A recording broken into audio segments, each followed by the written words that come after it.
we look at what is happening in Ukraine without being misled by the gross falsifications of the mainstream media, we realize that respect for each other's rights has been completely ignored.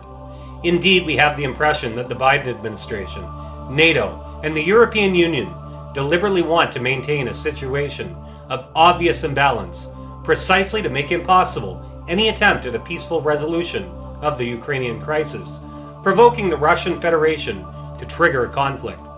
Herein lies the seriousness of the problem.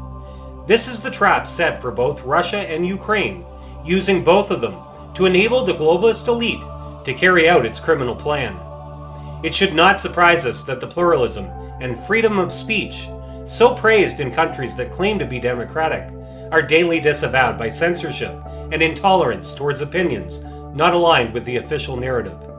Manipulations of this kind have become the norm during the pandemic, to the detriment of doctors, scientists, and dissenting journalists who have been discredited and ostracized for the mere fact of daring to question. If the world media so far have been able to lie shamelessly, spreading lies and hiding reality, we should ask ourselves why, in the present situation, they should suddenly rediscover that intellectual honesty and respect for the code of ethics. But if this colossal fraud has been supported and disseminated by the media, it must be recognized that national and international health institutions, governments, magistrates, law enforcement agencies, and the Catholic hierarchy itself all share responsibility for the disaster, each in its own sphere, by actively supporting or failing to oppose the narrative.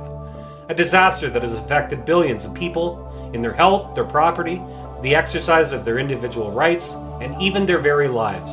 Even in this case, it is difficult to imagine that those who have been guilty of such crimes could suddenly have a jolt of dignity and show solicitude for their citizens and their homeland when a war threatens their security and their economy. To get the full letter from Archbishop Carlo Maria Vigano, please see the link in the description to LifeSite News.